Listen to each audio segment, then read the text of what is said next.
Da jeg var barn, legede vi jorden er giftig, og jorden er stadig giftig. Måske mere nu end dengang. Dido synger When You're Stone Baby and I'm Drunk.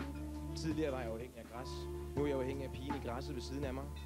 Så skidt med, at lykken ikke kommer i en gennemsigtig plastikpose. Så længe den gør mig gladere til, at resten af verden beholder.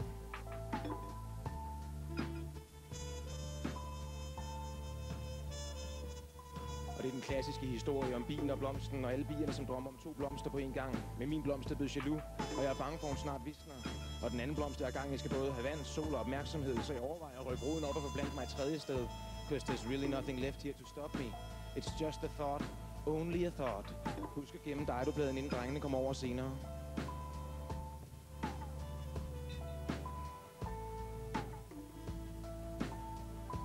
Telefonen ringer, og da jeg svarer, bliver det bare lagt på. Og jeg ved, det er dig, for jeg ville have gjort det samme, hvis det var dig, som havde været et dumt svin.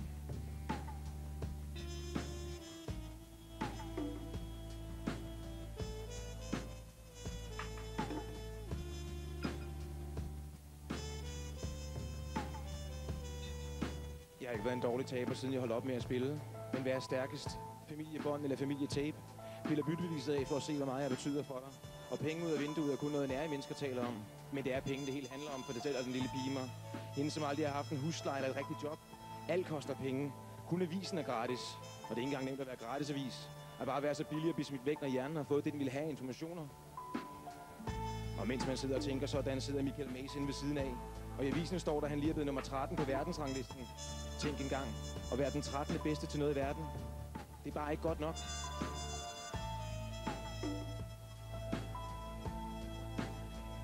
I will go down with this ship. Ja, jeg går ned med det her skib, and I won't put my hands up and surrender, synger Dido.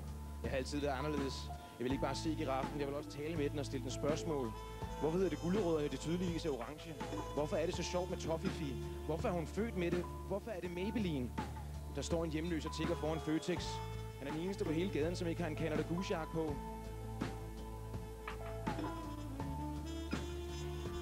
Og der kommer en omelet på bordet. Og kan man få lidt ketchup til den? Nej, det kan man ikke have svaret, for det her det er en fransk restaurant. Og der er valg i morgen, og det hænger alt sammen. Det hænger alt sammen. Og klokken er kun lidt over 12, og den fulde mand på gaden siger det måske bedst, når han siger, at det er spild af dagen. Det er spild af dagen.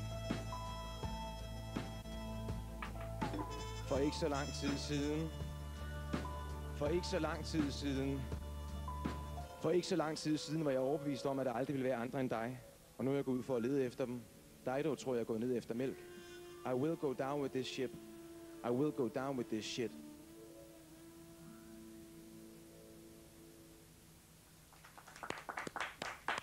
Tusind tak til Jonas Gyldstorff, som vi skal høre mere til senere på morgenen. Jonas, kom du bare herover? Jo, tak. Hos mig. Bliver du vred på mig, hvis jeg siger, at jeg kommer til at tænke på Dan Turèll, når jeg hører det her? Ja, nej, jeg bliver ikke vred på dig. Selvfølgelig gør jeg ikke det. Det er en dum måde at starte på, ikke? Ja. Altså, selvfølgelig, Dan Turèll er den største, vi har i Danmark inden for den her genre, så man vil helt automatisk blive sat i bås på det, ikke? Men man kan sige, at det er mange år siden, Dan Turèll har lavet noget sidst, så der er jo brug for en lille opdatering, kan man sige. Der er jo sket meget med verden og kommunikationen siden Dan Turèll sidst skrev noget. Hvor stammer din interesse for poesi fra? Ja, det gør den jo nok for folkeskolen af, hvor man først får det ind, ikke? Og læser lidt rundt omkring og sådan noget, og lærer at skrive selv og sådan noget. Jeg har selv skrevet noveller og alt muligt, siden jeg var 12 år, tror jeg startede. Ja. Du fik en skrivemaskine som 12-årig? Ja, det fik jeg også brugt flittigt. Fik du i gang med at skrive? Altså det startede med, at jeg skrev en masse noveller og sådan noget, og så sendte jeg noget ind til nogle ungdomsblade, der var dengang. Og så skrev de tilbage til mig, at det måske var en lille smule for politisk. Jeg skrev en novelle om racediskrimination dengang. Men så skrev de godt på det, jeg skrev på, så blev jeg inviteret ind til et møde, så fik jeg lov til at skrive for dem, og så anmeldte jeg film og skrev om bøger, og til sidst var jeg faktisk inde og skrev en artikel om at gå til casting på en film, og så kom jeg ligesom ud på et sidespor der og kom væk fra poesien og de skrevne ord i et par år. Ja, du har jo både arbejdet med radio, tv og film, og så valgte du her for et stykke tid siden at tage på en dannelsesrejse for at komme væk fra Danmark. En dannelsesrejse, det lyder så meget pænt, ikke? Hvad oplevede du på den? Altså, hvad var det, hvordan startede det hele? Jamen altså, jeg har lavet fjernsyn og radio, siden jeg har været 15 år, ikke? Så det, da jeg var 23, så havde det bare sådan, nu måtte jeg lige ud og prøve noget andet, i stedet for folk, de havde sådan en mening om en i forvejen og sådan noget.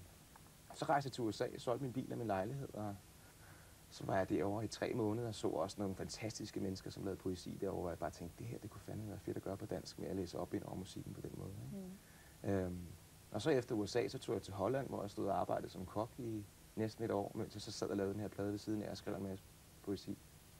Man kan sige, det er jo sådan en utraditionel måde at debutere på. Det er, altså music and poetry, ikke noget, vi kender til synderligt meget herhjemme. Nej, altså music and poetry, spoken words, ikke? Talte ord på dansk. Der er jo sikkert mange mennesker, der har lavet det, som bare ikke har fået lov til at udgive det. Ikke?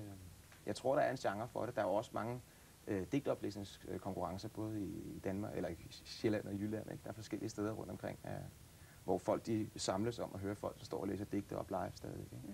Af min generation også. Ja, kan du fortælle, hvordan man knækker koden? Fordi der er jo sikkert mange, der kan finde på at sætte sig ned og skrive en masse ord ned på et stykke papir. Ja. Men det der med at få rytmen ind i det og tro på det, man selv har skrevet, hvordan gør man det? Det ved jeg da heller ikke. Det er da et godt spørgsmål. Jamen altså, jeg tror jeg synes alt poesi er værdigt. Altså hvis man sidder og skriver noget og har noget liggende i skuffen derhjemme og sådan noget, det synes jeg er lige så meget værdigt, ikke? Så må man bare tro på det selv og sætte det sammen. Jeg sidder også tit og skriver noget, hvor jeg smider det ud igen og tænker, jeg er verdens største idiot. Men så retter jeg det ud dagen efter, og så tror jeg på det der, og så bruger jeg indspillet det. Hvem har hjulpet dig med den her CD? Jamen altså, jeg har haft mange af mine gode venner til at lave den. Blandt andet Milo Tomisoja på trompet, og har haft nogle stryger på, som også kommer senere. Og så har min ven Carl Bille, som jeg også kender fra diverse film og sådan noget, har med til at lave den. Og min ven Malte også. Der er mange, der har været med til at hjælpe med undervejs. Der er også blandt andet nogle andre digtere på, både Allan Hammerlund og Claus Høgsbro. Gæster også på pladen. Så det er en lille fest. Har du, altså når du sætter dig ned og skriver de her digte, er der så nogle specielle begivenheder, der gør, at du kommer i gang med skriveriet? Ja, men det er meget forskelligt. Altså jeg bruger det sådan lidt, måske andre skriver dagbog, ikke? Eller bruger penge på terapi og sådan noget. Så skriver jeg bare det hele ned i stedet for det gode og det dårlige, ikke? Og så sammensætter det nogle gange, og nogle gange så kigger man på det, så kan man se, jamen det her, det er måske kun noget, jeg har brug for at vide med mig selv, at det er noget, jeg har skrevet, fordi jeg skulle lige have noget ud, ikke? Og andre gange, når du så kigger på det, så vil du sige, det her, det tror jeg måske godt, nogle andre kunne få noget ud af at høre, eller ville gøre sig nogle tanker omkring, hvis de fik lov til at høre. Og det er så det, jeg håber på med den her. Ja. Hvis man sådan skal lægge det her op af nogen som helst andre musikalske genrer, hvor ligger det så henne, det her? Altså, hvem er det, der går ind og hører det her? Det er mere det, jeg vil høre, fordi er det de samme, som der hører heavy, eller er det de samme, der hører R&B? Jamen nej, det er det ikke. Det ved jeg ikke. Jeg kan komme tilbage om en måned og fortælle dig, så ved jeg jo mange, der har købt den, og hvem der har købt den. Men altså, den er meget bred, tror jeg, ikke? Hvis du godt kan lide ord på dansk, hvis du godt kan lide at høre dansk musik, jamen så er det jo nærmest poesi tilsat sådan film, scoremusik, ikke? Og så er der masser af søde piger, som synger omkvæd på, og så det heller ikke bliver alt for mærkeligt, ikke? Hvad skal du nu med den her CD? Hvad er dit næste mål? Nu kommer den jo ud. Ja, nu kommer den ud, og så regner jeg med, at der er nogle mennesker, som forhåbentlig går ud og køber den og ser den. Og det er jo meget spændende, for vi aner jo ikke, hvad det er jo lang tid siden, der er kommet sådan noget ud i Danmark, så vi venter spændt, og så kan det være, at vi laver en til, og så laver vi noget helt andet. Noget helt andet. Jonas, vi glæder os til, at vi skal høre et nummer mere senere på morgenen, men du skal have tak nu, fordi du lige kom over her. Tak fordi I vil have mig. Dansk Folkeparti Søren Espersen kalder Folkekirkens Nødhjælp en benhård, venstreorienteret politisk bevægelse.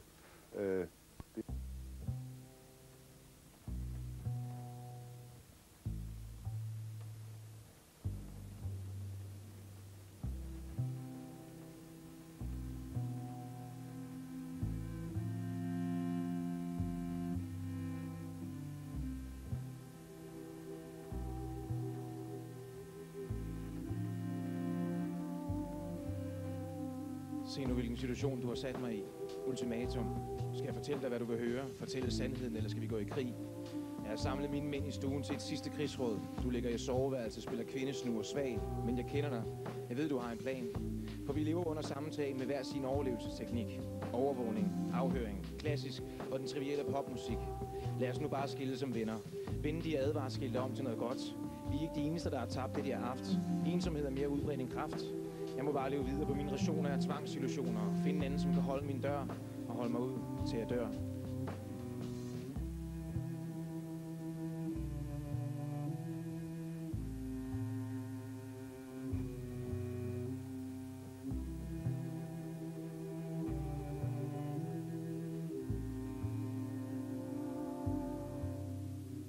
Du ser ud til at klare dig godt. Lad os nu bare få det overstået og fordele tingene op. Du kan beholde alt det fine køkkenudstyr, så tager jeg H.C. Andersens samlede eventyr. Tag bare de globalknive, du ikke har kastet efter mig, så beholder jeg min guitar, og du kan få det dårlige temperament, jeg har arvet fra min far. Jeg kigger på dig. Hvor den pige, jeg blev forelsket i. Hende med smilehullerne, den skæve humor og en fantastisk ironi. Du kigger på mig og tænker sikkert det samme. Vil vi stadig huske hinanden om 20 år? Ringe og fortælle hinanden historie om børnebørn, bare for at høre, hvordan det går. Kun tiden vil vise, hvorfor vi to ikke er sammen mere. Fortvivlet over endnu et nederlag. Bekymringernes konge er faldet i endnu et slag.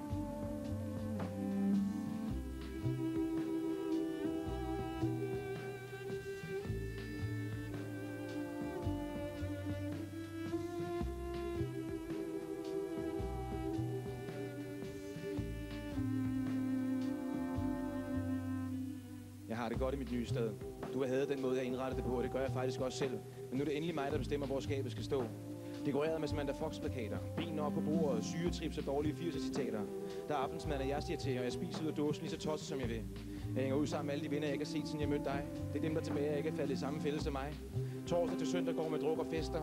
Nu er der kun et navn på døren, men jeg har masser af overnattende gæster. Og efter al den tid med parmiddag og søndagsserie under dynen, havde jeg helt glemt, hvor meget jeg egentlig hader at gå i byen.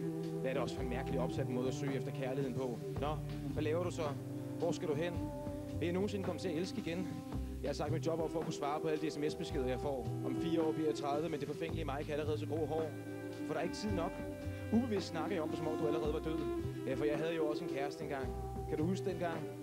Der er ikke tid nok. Der er ikke tid nok. Der er ikke tid nok. Jeg klarer mig fint med bare at være mig. Jeg har kun et problem. Og jeg er så tomt uden dig.